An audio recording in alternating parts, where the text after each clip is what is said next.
If you're like most Canadians, you've probably been told the Canadian pension plan is pretty straightforward. You pay in during your working years and you collect benefits when you retire. Simple, right? Not anymore. Starting in 2025, the CPP is getting another major update. And while it might sound like a small change, could have real implications for your take-home income, your tax bill, and your retirement planning strategy, especially if you're a high-income earner or incorporated business owner. These changes could affect how much you contribute and what you get back. Hey there, David Drummond, founding partner at DLD Financial Group, and I help affluent Canadians retire confidently with a clear plan for income, tax. In this video, I'll break down what's changing with CPP in 2025, who it impacts most, and what you can do now to prepare. If you find this helpful, be sure to like, comment, and subscribe. Now let's get into it. How CPP works today. Before we get into the changes, let's start with a quick refresher. The Canadian Pension Plan, or CPP, is a mandatory public pension program that you contribute to during your working years. Then, starting as early as age 60, you can begin receiving a monthly pension. As of 2024, you contribute 5.95% of your earnings. Your employer matches it. The maximum pensionable earnings is $68,500, so the maximum employee contribution is around $3,867 per year. That means high-income Canadians often max out their CPP contributions and hit the ceiling relatively early in the year. But that's where the changes in 2025 come in. Part 2. What's changing in 2025? The new Second CPP Layer. Starting in January 2025, the government is rolling out the second phase of the CPP enhancement that it began in 2019. Here's what's new.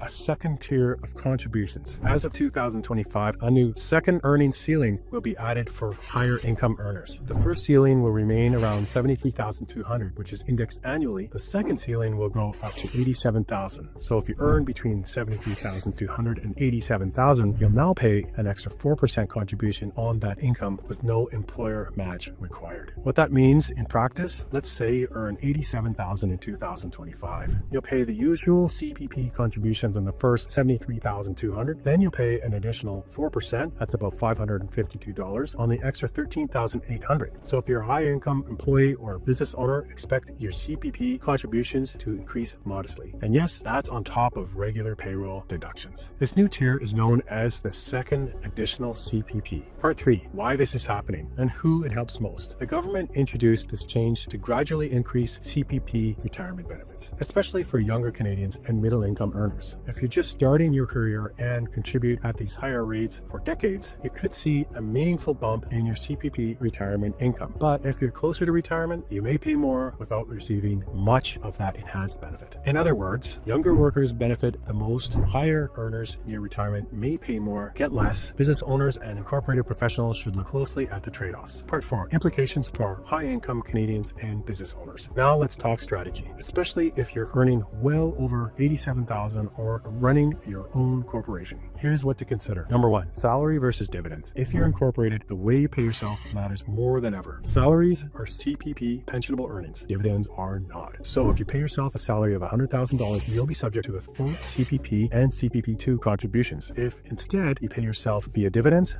no CPP required, but you also don't accumulate CPP benefits. This means 2025 might be a good time to revisit your compensation strategy and model out what you're paying into CPP, what you're projected to get out, and whether that's the best use of those dollars. Number 2, income planning in retirement. If you're retiring in the next 5 to 10 years, the impact of these changes will be limited since CPP benefits are based on lifetime contributions. But if you're retiring after 2035 and you're a high earner, you could see a slightly higher CPP payout, which means your withdrawal strategy for RSPs, TFSAs, and corporate assets may need to shift accordingly. Number 3, tax coordination. More contributions equals more payroll deductions. And for business owners who pay both the employer and employee side, the total CPP contribution can now exceed $8,000 per annum. Well, that might be worth it, or it might make more sense to redirect those dollars into a TFSA or corporate investment account, use private pension strategies like IPPs or whole life products, or adjust your salary dividend mix accordingly. Part 5, what you can do right now. So what should you actually do with all of this information? Because it's one thing to know CPP is changing, it's another thing entirely to know what those changes mean for you you and how to plan around them. Here are 5 smart steps you can take right now to make sure you're positioned properly for the 2025 update. Step 1, know where you stand with CPP. Most Canadians don't actually know how much CPP income they're on track to receive. The best place to start is by logging into My Service Canada account. There you can see your contribution history, your projected retirement benefits, and what age you're eligible to start collecting, as early as age 60 or as late as age 70. This will help you see how much you've contributed and whether the CPP enhancements will significantly impact your future income. Step number 2, revisit your compensation strategy, especially if you're incorporated. For business owners or professionals who pay themselves through a corporation, the salary versus dividend decision is now even more important. Salaries generate CPP contributions, and now with the second tier starting at $73,200 in 2025, your contributions could increase. Dividends, on the other hand, do not generate CPP, but they also don't give you access to CPP benefits. So what's the right choice? Depends on your broader income goals, retirement timing, and tax picture. If you're close to retirement, the ROI on those extra contributions might not be worth it. If you're younger, it might make sense to keep building your future benefit. This is a great time to revisit your owner compensation strategy with your planner or accountant and determine what mix of salary and dividends align with your long-term plan. Step 3, review your tax withholding and cash flow. For employees and owner managers alike, the new contribution tier means less take-home pay starting in 2025. If you're earning above $73,000, expect to see more come off your paycheck. And if you're a business owner, you'll be paying both the employer and employee portion. So that impact doubles. Now's the time to adjust your budget, review your quarterly remittances, and if you're incorporated, model out total CPP costs for 2025 and beyond. Step 4, rebalance your retirement income plan. The 2025 CPP changes will slightly increase the benefit, but only for those who pay into the system at the higher tier. If you're retiring in the next 5 to 10 years, the change might add only a few dollars a month to your retirement income, but you still have paid more. So this is an opportunity to review your CPP timing strategy, coordinate your RSP, TFSA, non-registered withdrawals, look at splitting income with a spouse if possible, and assess whether CPP will be a core income source or simply a supplement to your other assets. Step 5, get a retirement income plan that integrates all the moving parts. This is where good planning becomes great planning. CPP doesn't exist in a vacuum. It needs to be coordinated with everything else. RSPs and RIFs, TFSAs, any corporate assets, business sale proceeds, any rental income, pensions, annuities, the whole picture. And when the rules change, like they are in 2025, that coordination becomes even more important, because the goal isn't just to pay less tax or get more CPP. The goal is to create a clear, predictable income plan that funds the retirement you actually want without leaving money on the table. So to wrap this up, the CPP changes coming in 2025 are designed to strengthen the system, but they'll also increase what high earners pay into it. And if you're a business owner or professional nearing retirement, those extra contributions might not lead to a meaningful increase in benefits. The good news, you have options. And with the right strategy, you can align your compensation with your retirement goals, minimize tax while staying compliant, decide when and how to take CPP, and ensure your retirement income is stable, tax smart, and sustainable. If you're approaching retirement or already retired and you want to clarify how CPP fits into your broader financial picture, let's talk. At DLD Financial Group, we help Canadians like you create customized retirement income plans with coordinated withdrawal strategies, tax planning, and CPP/OAS optimization. Book your free retirement strategy call using the link below, and we'll walk you through your personal numbers, goals, and income needs, and help you create a strategy that's not only efficient, but built to last. Thanks again for watching. Don't forget to like, comment, and subscribe for more expert content on retirement, tax planning, and financial freedom in Canada. You've worked hard to build your wealth. Now let's make sure it works just as hard for you in retirement.